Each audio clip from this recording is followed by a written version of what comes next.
Dear Papa Choy, magandang araw po sa inyo at sa lahat ng nakikinig sa inyong channel. Tawagin nyo na lang po akong Henry. Hindi ko na lang po ibibigay ang tunay kong pangalan para na rin sa privacy ng mga taong involved. Ako po ay 26 years old at nakatira dito sa Santa Rosa, Laguna. Isa lang po akong ordinaryong tao na tahimik ang buhay hanggang sa dumating yung sitwasyon na hindi ko inakalang mangyayari sa akin. May kwento po ako tungkol sa isang damdaming sinubukan kong kalimutan pero bumalik sa pinakamaling paraan. Sana po ay mapakinggan ninyo ng buo ang aking kwento. Hindi para husgahan, kundi para kapulutan ng aral. Unang beses kong nakita si Cheche noong ipinakilala siya ng kuya kong si Jonas sa amin. Isang linggo ng hapon noon. Kompleto kami sa bahay. Nasa sala si Mama at nagluluto si Papa sa kusina. Habang ako naman ay nakaupo lang at nagse-cellphone. Bigla na lang pumasok si Kuya Jonas na may kasamang babae.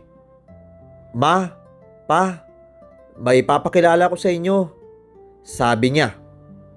Napatingin agad kami sa babaeng nasa tabi niya. Doon ko unang nakita si Cheche. Maputi siya, mahaba ang buhok at may simpleng ngiti na parang ang gaan tingnan. Hindi naman siya yung tipong sobrang arte o pabebe.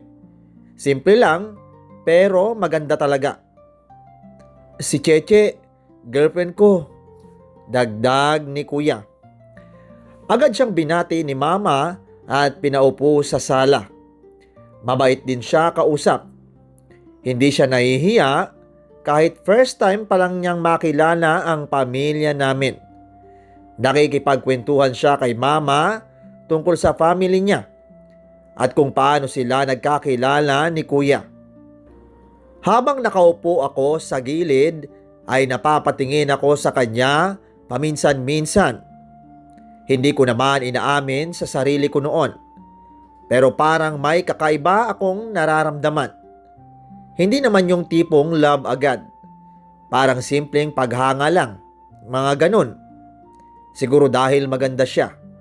O siguro dahil ang gaan niyang kasama. Pero kahit na ganon, ay alam ko agad sa sarili ko na hanggang doon lang dapat. Crush lang at wala nang iba. Kasi nobya siya ng kuya ko. Simula pa lang ay malinaw na sa akin na may hangganan. Hindi ako yung tipo ng kapatid na agawin ng babae ng sarili kong kuya. Kahit pa sabihin na maganda si Cheche at madaling magustuhan, ay hindi ko pwedeng mag-isip ng kung ano-ano. Kaya sa tuwing pumupunta siya sa bahay namin para bisitahin si Kuya, ay normal lang ang trato ko sa kanya. Nakikipagbiruan minsan at sumasagot kapag kinakausap niya.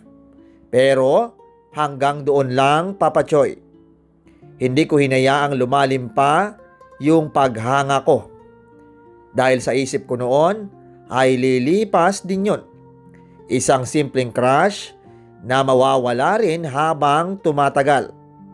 At akala ko nga ganoon lang.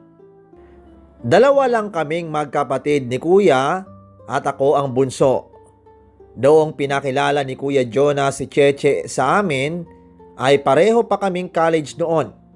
Halos magkasing edad lang kami ni Cheche. Habang si Kuya naman ay mas matanda lang sa akin ng 2 taon. Magkaiba talaga ang ugali namin ni Kuya, Papa Choy. Si Kuya yung tipong makulit, malabiro at maraming barkada. Halos araw-araw may lakad yun. Minsan inuman at minsan gala kung saan-saan kasama ang tropa niya. Ako naman ay kabaliktaran. Tahimik lang ako at hindi mahilig gumala. Pagkatapos ng klase ay diretso na akong uuwi ng bahay. Mas okay na sa akin yung magpahinga, manood ng kung ano sa cellphone o tumulong kay mama sa bahay. Siguro kaya rin ako napapansin ni Cheche noon dahil sabi niya minsan ay mas kalmado daw akong kausap kumpara kay kuya.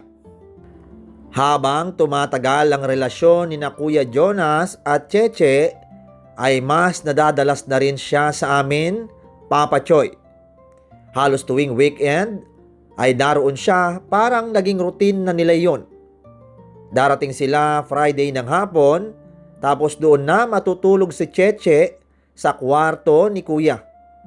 Tapos sa umaga naman ay maagang aalis si Kuya Jonas at si Cheche lang ang maiiwan sa bahay. Sa totoo lang ay mas madalas pang wala si Kuya sa bahay kapag naroon si Cheche. May lakad kasama ang barkada. Minsan basketball, minsan gala, at minsan ay simpleng tambay lang sa labas. Kaya ang nangyayari ay kaming dalawa ni Cheche ang naiiwan sa bahay, kasama sina mama at papa. Noong una ay medyo awkward pa. Siyempre, girlfriend siya ng kuya ko. Parang hindi ko alam kung paano siya kakausapin. Pero si Cheche yung tipo ng tao na madaling pakisamahan. Madaldal siya pero hindi nakakairita. Marunong pang makisabay. Minsan uutusan kami ni mama. "Henry, Cheche, tulungan niyo nga ako dito sa kusina." Tawag niya. Doon na nagsimula yung mga simpleng bonding namin. Halimbawa, ay may araw na gusto ni mamang mag-bake ng cake. Dahil wala namang masyadong ginagawa, ay kami ang ginagawa niyang assistant. "Henry, ikaw ang maghalo." Utos ni mama. "Cheche, ikaw na sa itlog." Tatawanan lang namin yon. Minsan nagkakagulo pa kapag mali ang sukat ng harina o asukal. Si Cheche pa yung tipong kikiligin kapag maganda ang kinalabasan ng cake na parang ang laking achievement na agad. "Uy, parang pwede na ako magtayo ng bakery ah." Biro niya pa. Tawa lang ako habang naglilinis ng pinaghaluan. May mga araw naman na uutusan kami ni mama na magpakain ng mga manok sa likod ng bahay. May maliit kasi kaming kulungan doon. "Henry, samahan mo nga si Cheche sa likod. Pakainin niyo nga yung mga manok." Utos ulit ni mama. Sa likuran ng bahay ay mas relax kaming nagkukwentuhan. Minsan si Cheche ang madaldal. "Ang dami na palang manok dito, no?" Sabi niya habang nagtatapo ng feeds. "Oo, hilig kasi ni Papa yan." Sagot ko naman. Minsan natatawa pa siya kapag may manok na halos habulin siya. "Huy, agresibo naman ito." Reklamo niya habang umaatras. Bukod doon ay mahilig din si Cheche sa mga simpleng laro. May lumang sungka si mama sa sala at isang beses ay napansin niya yun. "Henry, marunong ka bang magsungka?" "Oo naman. Tara, laban tayo." Doon minsan namin nauubos ang oras. Minsan, siya ang nananalo at minsan ako. Kapag natatalo siya, ay nagrereklamo pa. "Uy, hindi counted ha. Mali yung lagay mo." Pero halata namang nag-e-enjoy siya. Isa pa sa mga madalas naming gawin ay manood ng Korean drama. Si Cheche kasi ay sobrang hilig doon. Kahit hindi ko naman talaga trip noong una, ay napapanood na rin ako dahil sa kanya. "Henry, manood tayo. Maganda to, promise." Sabi niya habang hawak ang remote. Hindi ko naman maintindihan yan eh. Nagrereklamong sagot ko. May subtitle naman eh. Hanggang sa nasasanay na rin ako. Minsan pa nga siya yung sobrang emosyonal kapag may sad na eksena. "Grabe naman tong lalaki na to." Reklamo niya habang nakatitig sa TV. Ako naman ay tatawa lang, Papa Choy. Habang tumatagal ay mas naging close talaga kami. Parang naging normal na lang na magkasama kami kapag wala si Kuya. Pero sa totoo lang ay wala naman talagang mali siya sa isip ko noon. Alam ko kung nasaan ang hangganan ko. Girlfriend siya ng kuya ko.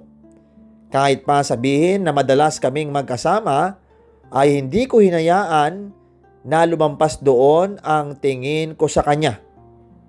Para sa akin noon ay kaibigan lang si Cheche at girlfriend ng kapatid ko. Habang lumilipas ang panahon ay tuloy lang ang takbo ng buhay namin. Nagpapatuloy ang pag-aaral ko habang si Kuya Jonas naman ay abala sa huling taon niya sa college. Si Cheche ay paminsan-minsan pa rin pumupunta sa bahay namin, lalo na kapag weekend. Matik na yon basta walang pasok. Hanggang sa dumating yung araw na gumraduate si Kuya. Masaya ang buong pamilya namin noon, Papa Choy. Siyempre, proud sina Mama at Papa dahil nakapagtapos na ang panganay nila. Nandoon din si Cheche sa graduation niya. Nakita ko kung gaano siya kasaya habang kinukuhaan ng litrato si Kuya. Halos hindi sila nagkakahiwalay sa araw na yon. Akala ko noon ay yun na yung next chapter ng buhay nila. Yung tipong maghahanap ng trabaho si Kuya. Tapos dahan-dahan nilang bubuin yung plano nila sa buhay. Pero isang buwan lang ang lumipas pagkatapos ng graduation ay may balita silang sinabi sa amin na hindi ko rin inaasahan. Isang gabi ay pinaupo kami ni Kuya sa sala. Naroon si Mama, si Papa at ako, pati na rin si Cheche. Tahimik lang si Cheche noon at halatang kinakabahan. Ma, Pa, may sasabihin po kami, sabi ni Kuya. Napatingin kaming lahat sa kanila. Buntis po si Cheche. Parang saglit na tumahimik ang buong sala. Wala munang nagsalita. Nakita ko rin na nagulat sina Mama at Papa. Hindi ko rin alam kung ano ang mararamdaman ko noon. Hindi naman ako galit at hindi rin naman ako masyadong nagulat. Siguro dahil alam ko naman na matagal na silang magkasintahan. Pero ramdam ko na seryoso na talaga ang lahat. Pagkatapos ng usapan na yon ay mabilis na ring napagdesisyonan na magpapakasal na sila. Hindi na rin pinatagal pa. Para na rin daw sa bata at para maayos na ang lahat habang maaga pa. Doon ko mas lalong na-realize na iba na talaga ang sitwasyon. Hindi na lang siya girlfriend ng kuya ko. Magiging asawa na siya. Naalala ko pa nung mga sumunod na linggo ay sobrang abala ang lahat sa paghahanda ng kasal. Si Mama ang halos nag-aasikaso ng kung ano-ano. Si Papa naman sa mga gastos. Si Kuya at si Cheche ay pabalik-balik sa pag-aayos ng mga kailangan. Habang nangyayari ang lahat ng iyon, ay doon ko rin napansin sa sarili ko na parang mas pinipili ko nang umiwas. Kung dati ay okay lang na magkwentuhan kami ni Cheche sa sala o manood ng TV, ay mas pinipili ko na lang na manatili sa kwarto ko. Hindi naman dahil may nangyari o may problema. Pero alam ko sa sarili ko na kailangan kong lumayo. Hindi ko na rin pinapansin masyado kapag nakikipagkwentuhan sila sa sala. Kapag may lakad sila para sa kasal, ay hindi na rin ako sumasama. Hindi ko alam kung napansin ba ni Cheche yon. Minsan kasi, kinakausap pa rin niya ako tulad ng dati. Henry, tikman mo nga to. Sabi niya minsan habang may hawak na pagkain. Ngumingiti lang ako tapos sasagot ng maiksi. Sige lang, busog pa ako eh. Hanggang doon na lang, Papa Choy. Sa isip ko noon ay kailangan ko lang ayusin yung distansya ko.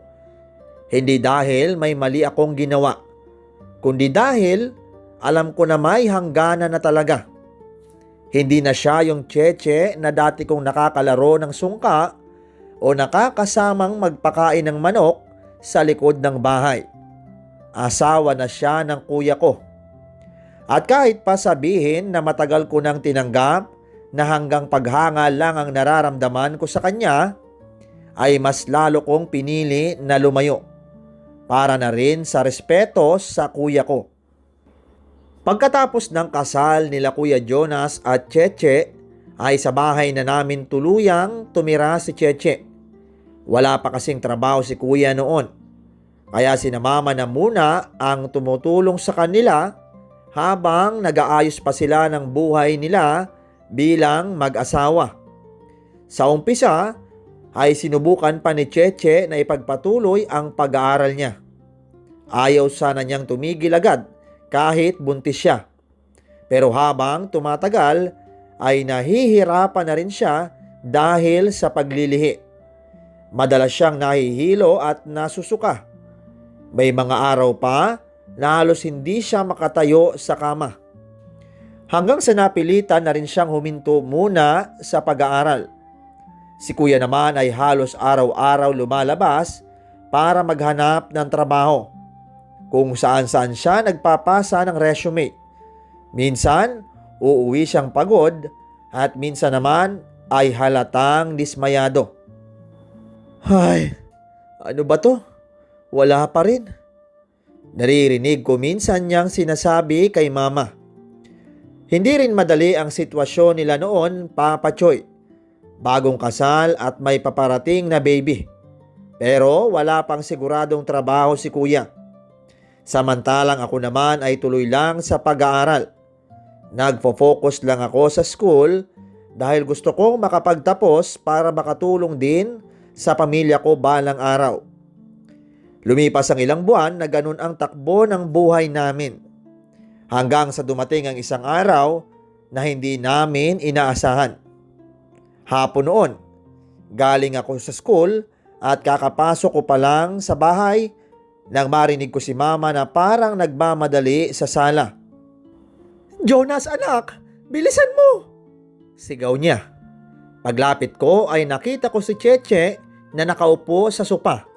Hawak ang tiyan niya habang umiiyak. Halata sa mukha niya na sobrang sakit ang nararamdaman niya. Ma, may dugo po! Mahina niyang sabi pero natataranta na. Doon ko rin napansin yung dugo sa damit niya. Biglang nagkagulo sa bahay. Agad siyang inalalayan ni kuya habang si mama naman ay nagmamadaling kumuha ng mga gamit. Dalhin na natin sa ospital, sabi ni Papa. Sa loob ng sasakyan ay tahimik lang ako habang nakaupo sa likod. Nakikita ko si Cheche na nanginginig at umiiyak habang hawak ang kamay ni kuya. Hindi ko alam kung ano ang mararamdaman ko noon. Basta ang nasa isip ko lang ay sana maging okay ang baby. Pero makalipas ang ilang oras sa ospital ay lumabas ang doktor at kinausap sina mama at papa. Doon namin nalaman ang balita na naagasan si Cheche. Sa isang iglap, Papa Choy, ay nawala yung batang matagal nilang hinihintay. Tahimik lang kaming lahat habang umiiyak si Cheche sa hospital bed.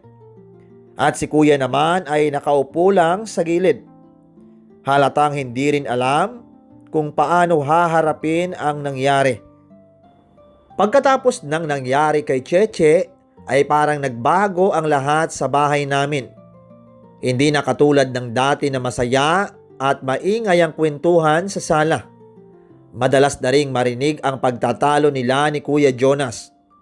Magkakalapit lang kasi ang mga kwarto namin. Kaya kahit hindi ko gustuhin, ay naririnig ko ang sigawan nila gabi-gabi.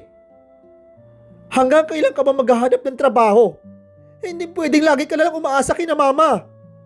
Minsan narinig kong sabi ni Cheche na halatang galit at umiiyak.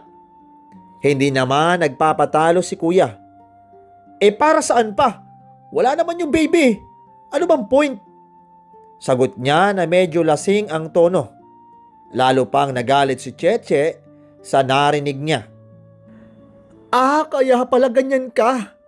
Nagre-rebelde ka. Paano naman ako, Jonas? Paano tayo? Dinaig mo pa ako Pero buti ka pa nga Pasarap-sarap ka lang sa mga barkada mo. Ako, kahit gusto ko nang magtrabaho, alam mong hindi pa pwede. Naririnig ko ang iyak ni Cheche mula sa kwarto ko. Gusto ko mang isara ang tenga ko ay hindi ko rin magawa. Ang bigat pakinggan ng lahat. Hanggang sa isang gabi ay mas malala ang naging pagtatalo nila. Mas malakas ang boses nila kesa dati. Halos sigawan na talaga. Maya-maya ay may narinig akong malakas na lagabog ng pintuan. Alam ko na agad kung ano yun. Umalis na naman si kuya. Napatingin ako sa oras ng cellphone ko, pasado 12:00 na ng gabi. Alam ko na rin ang mangyayari na hindi na naman siya uuwi hanggang kinabukasan. Tahimik na ulit ang bahay. Pero ramdam ko pa rin ang tensyon sa kabilang kwarto. Naririnig ko pa rin ang mahina na pag-iyak ni Cheche mula doon. Hindi ko rin alam kung bakit. Pero hindi ako mapakali sa kama ko. Parang may nagtutulak sa akin na puntahan siya. At dahil doon, dahan-dahan akong lumabas ng kwarto at kumatok sa pinto niya. Cheche, mahina kong tawag. Walang sumagot, kaya bahagya kong binuksan ang pinto. Nakita ko siyang nakaupo sa gilid ng kama at umiiyak habang yakap ang unan. Pagkakita niya sa akin, ay agad niyang pinunasa ng luha niya. Henry, bakit? Mahina niyang tanong. Okay ka lang ba? Tanong ko pabalik. Hindi na siya nakasagot. Lalo lang siyang napaiyak. Doon ako lumapit at umupo sa tabi niya. Hindi ko rin alam kung ano ang dapat kong sabihin, Papa Choy. Hinayaan ko lang siyang umiyak habang naroon ako. Hanggang sa maya-maya ay niyakap niya ako. Parang doon niya ibinuhos lahat ng sakit na nararamdaman niya. Pagod na ako, sabi niya sa pagitan ng hikbi. Hindi ko rin alam kung paano nangyari ang sumunod. Siguro dahil sa emosyon, sa lungkot, at sa pagiging mag-isa niya sa mga oras na yon. At siguro dahil hindi ko rin napigilan ang sarili ko. Hanggang sa gabing iyon ay may nangyari sa amin. Isang bagay na alam kong hindi dapat nangyari. Isang pagkakamali na habang ginagawa namin ay alam kong hindi na kailanman mababawi. Hindi lang isang beses na may nangyari sa amin ni Cheche, Papa Choy. Tuwing aalis si Kuya Jonas sa kalaliman ng gabi, ay automatic na lang akong pupunta sa kwarto niya. At minsan naman ay si Cheche ang pupunta sa kwarto ko. Doon sa mga sandaling yon ay nagiging kami lang. Walang ibang makakaalam at walang ibang makakakita. Parang milagro sa dami ng sakit at problema na pinagdadaanan namin. Hindi nagbago ang ganong sitwasyon hanggang sa makatapos ako ng pag-aaral. Kahit sa araw ng graduation ko, ay mas pinili ko na hindi na lang mag-celebrate. Napag-usapan namin ni Cheche na kahit isang araw lang ay mag-staycation kami. Para lang sa amin dalawa, kahit sandali lang. May mga pagkakataon din kasi na wala ng isang linggo si Kuya Jonas. Hindi namin alam kung saan siya nagpupunta. At kahit nakakaalarma minsan, ay hindi namin yon pinapansin. Mas pinipili namin na maging present sa isa't isa habang may pagkakataon.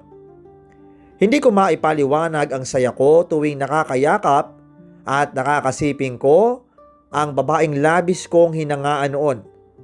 Parang ang mundo ko kahit sandali lang ay tumitigil sa pag-ikot. Napag-usapan namin ni Cheche yung nakaraan. Sana ikaw na lang yung nauna. Medyo may lungkot sa tinig na sabi niya. Tanong ko, kahit alam ko na ang sagot. Sana sinunod ko ang puso ko noon. Pag-amin niya pa sa akin, huminga siya ng malalim. Gusto na talaga kita noon, Henry. Pero kasi nagbuntis na ako. Kaya naisip kong destiny talaga kami ni Jonas. Tahimik akong nakinig. Hindi ko alam kung anong sasabihin. Parang gusto ko na lang siyang yakapin habang ipinapaliwanag ang lahat. Hindi ko alam noon na ganun palang maglaro ang tadhana. Tignan mo tayo ngayon. Nai-enjoy natin kahit nakaw lang na sandali. Nakatingin sa kisame na dagdag niya. Hindi ko maiwasang ngumiti sa kanya. Kahit may bigat sa puso namin at kahit may konsensya pa sa sitwasyon, ay ramdam ko na may koneksyon pa rin kami na hindi kayang sukatin ng kahit ano. Kinabukasan ng umaga ay umuwi na rin kami ni Cheche mula sa staycation namin. Tahimik lang kami sa biyahe. Pagod pero may konting saya pa rin dahil kahit papano ay nagkaroon kami ng oras na kaming dalawa lang. Pero pagdating namin sa bahay ay iba ang naging salubong sa amin. Bukas ang pinto at parang magulo ang loob. Pagpasok namin ay bumungad agad sa amin sina mama at papa sa sala. Pareho sila umiiyak. Halos mamagana ang mga mata nila. Doon ako kinabahan, Papa Choy. Ma, anong nangyari? Tanong ko. Hindi agad nakasagot si mama. Lalo lang siyang napaiyak habang nakahawak kay papa.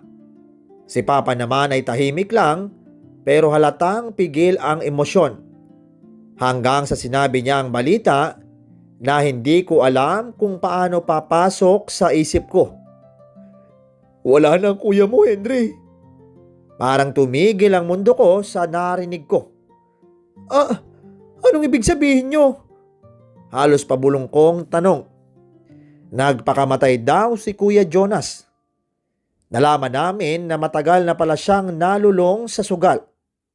Marami na rin pala siyang utang na hindi niya sinasabi sa amin. Unti-unti raw niyang pinabayaan ang sarili niya dahil sa mga problema. Hanggang sa tuluyan na siyang nawala ng pag-asa. May iniwan siyang sulat. Isa para sa akin. Nanginginig ang kamay ko habang binabasa ko yon. Nakasulat doon na humihingi siya ng tawad sa lahat ng pagkukulang niya bilang kapatid at bilang asawa. Alam daw niyang marami siyang nagawang mali at hindi na niya alam kung paano haharapin ang lahat. May bilin din siya sa akin. Sinabi niya na sana ay huwag kong pabayaan si Cheche, na kung sakaling dumating ang araw na magkatuluyan kami, sana raw ay huwag ko siyang sasaktan o pababayaan. Lalo akong nanlumo sa binasa ko. May sulat din siyang iniwan para kay Cheche. Sa sulat na yon ay humingi siya ng tawad sa lahat ng sakit na naibigay niya. Sinabi rin niyang sana ay alagaan ni Cheche ang sarili niya at patawarin siya sa lahat ng kasalanan niya. Habang nagbabasa kami ng mga sulat na yon, ay tahimik lang kaming umiiyak. Hindi namin alam kung paano haharapin ang bigat ng katotohanang iniwan ni Kuya. Para na rin sa pagrespeto sa alaala ng kuya ko, ay umuwi muna si Cheche sa kanila pagkatapos ng libing. Halos 1 taon din kaming hindi nag-usap. Kailangan naming pareho ng oras para harapin ang sakit at konsensya. Sa ngayon ay halos 5 taon na mula nang mawala si Kuya Jonas. At aaminin kong hindi naging madali ang pag-move on. Pero habang lumilipas ang panahon, ay unti-unti ring humihilom ang mga sugat. Kalaunan ay kami rin ni Cheche ang nagkatuluyan. Ngayon ay may isa na kaming anak na lalaki. May stable na trabaho, sariling bahay, at payapang buhay. Papa Choy, natutunan ko po na minsan magulo ang landas ng buhay. Pero mahalaga pa rin ang pagbangon at pagiging responsable sa mga desisyong ginawa. Maraming salamat po sa pagbasa ng aking kwento.